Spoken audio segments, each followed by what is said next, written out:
사람이 있는 곳으로 찾아가는 정성된 한 상차림. 아이고 고맙습니다. 정성껏 차렸으니 예. 맛있게 드십시오. 아이고 고맙습니다. 잘 먹겠습니다. 네. 고맙습니다. 야. 군더더기 없이 꼭 필요한 만큼의 음식을 담아내는 기물.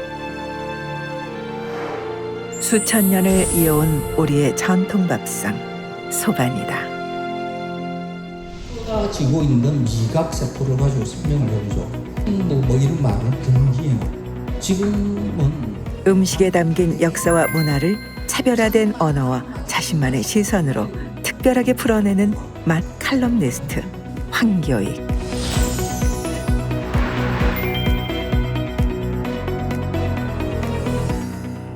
문화재 중에 그 음식과 관련될 수 있는 그런 문화재들이 의외로 많습니다. 뭐 수저라든지 그 밥상이라든지 그 옆에 뭐 수저보라든지. 소반은 지금 현대를 살아가는 이 대한민국의 시민들한테 조금 그 전통을 이어갈 만한 것이 아닌가 하고 좀 많은 생각을 합니다.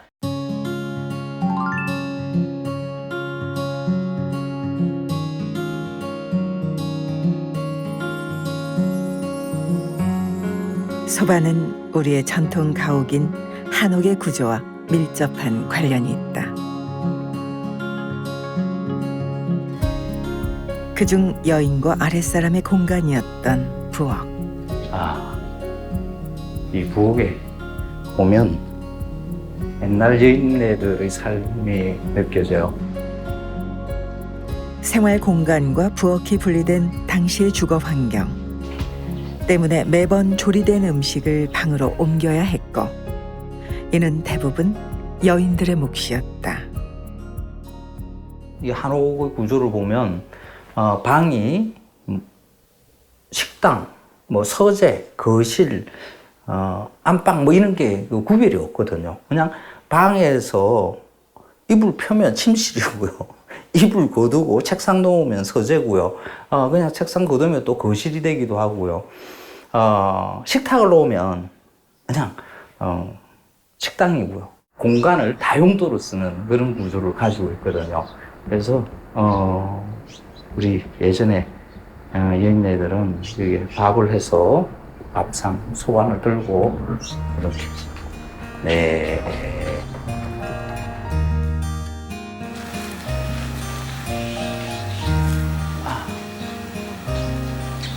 오늘 저희들이 이야기할 소반이 여기 걸려 있어요. 집집마다 꼭 구비해야 했던 작은 밥상. 야, 소반은 생활 필수품이었다. 소반이 꽤 많네요. 수많은 제사와 손님 맞이가 일상인 대갓집에서는 소반의 숫자가 집안의 위세를 상징하기도 했다.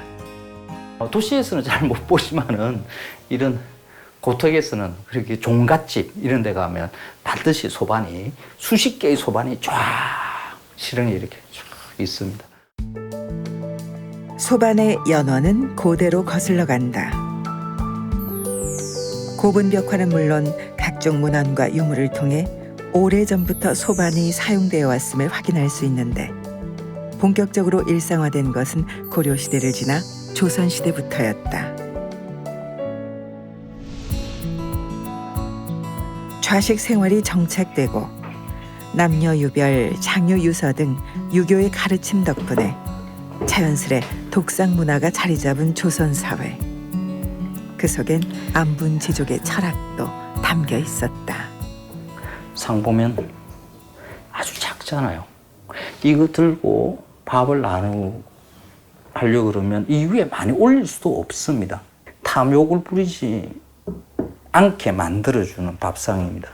여기에 밥과 국과 반찬 몇 개, 한 3개 정도 넣으면 끝입니다. 많이 올릴 수도 없습니다. 자기한테 주어진 것만 먹습니다. 투정해서도 안 됩니다. 국이 짜, 밥이 썰어서 이것도 안 됩니다. 그냥 주어진 것, 그것만 만족하고 먹어야 된다는 그 유교의 정신이 이 소반이라는 것에 남아있다라고 보시면 됩니다. 조선의 독상 문화는 민가에만 통용되는 백성만의 것이 아니었다. 성대한 궁중 잔치에서도 수많은 하객들이 독상을 맞이하고 있다. 임금부터 양민까지 일상의 문화였던 것이다.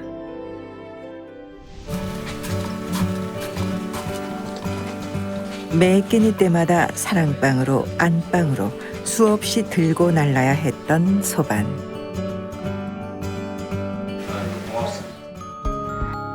그 공간엔 언제나 더도 덜도 없이 오롯이 한 사람만을 위한 식사가 차려졌다. 우리는 너무 많은 음식을 상 위에 올려서 공용의 것을 놓고 이렇게 먹습니다. 지금 식당에서 남겨지는 음식물 쓰레기 양 어마어마하죠. 그거 잘 없어지지 않거든요. 그걸 없애는 방법은 이렇게 차려주는 겁니다. 1인이 먹을 수 있는 양만큼 이렇게 딱 차려주면 사람들은 이 음식에만 집중을 하고요. 다 먹습니다. 인간의 욕망을 절제하게 만들어주는 이 상차림. 이게 저는 전통이라고 생각을 해요. 한 사람이 들어 나르기에도 또 식사를 하기에도 적당한 작은 크기. 덕분에 소반의 상차림은 넘치거나 과하지 않았다. 그러나 개화기를 거치면서 소반은 낡은 문화의 대명사가 되었다. 많이 사라진 시기는 이제 소반에서 밥을 먹다가 변하게 되는 것은 이제 서양화된 영향이 가장 크겠죠. 그것이 이제 일제시대 때 서서히 이제 사람들한테 수용이 되었고 1948년 대한민국 정부 수립 이후에도 정부에서도 공동 식탁을 운영해서 가족들끼리는 같이 먹자. 왜냐하면은 정을 나누고 대화를 할 수 있는 식사 분위기를 만들어야 되지 않겠는가 그렇게 했고요. 그것이 결국은 이제 1960년대가 되면은 지금처럼 두레상에서 가족들끼리 둘러 앉아서 식사를 하는 것이 가장 일반적인 모습이 되었죠.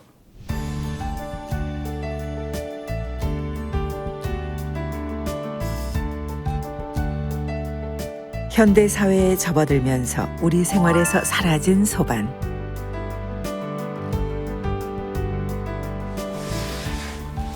그중 나주반의 원형을 찾아내 복원시키고 명맥을 잇고 있는 김춘식 장인이 있다.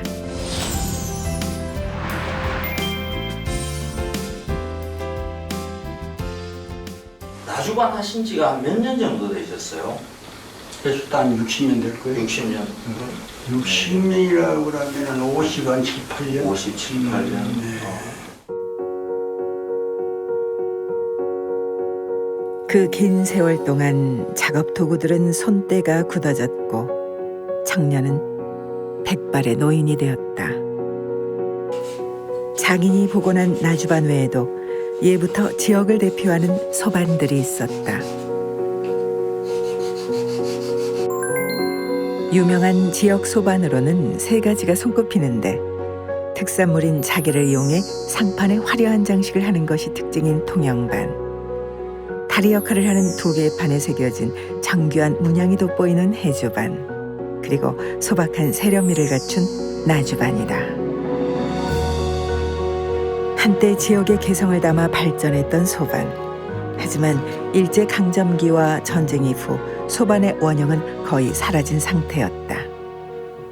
이 일을 시작을 할 때쯤에는 벌써 기술을 아는 사람들이 그렇게 많이 사라진 상태라고 그러는데, 그럼 선생님 어떻게 해서 이 기술을 되게 찾아내고 지금 그것이 응시되죠. 예. 복원을 하고 보니까 아무 기록이 없는 거예요.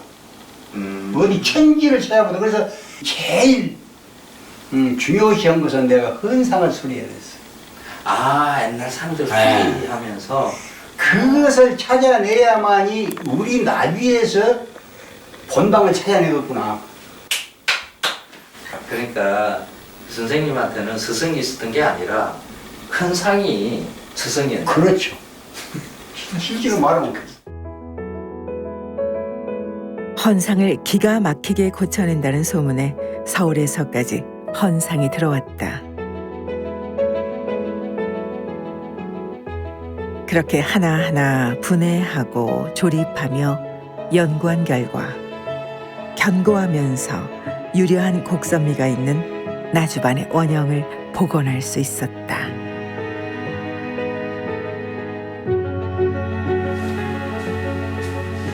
소반의 정신도 쓰임도 사라진 지금이지만 장인의 노력과 정성 덕분에 그 원형만은 다행히 이어지고 있다.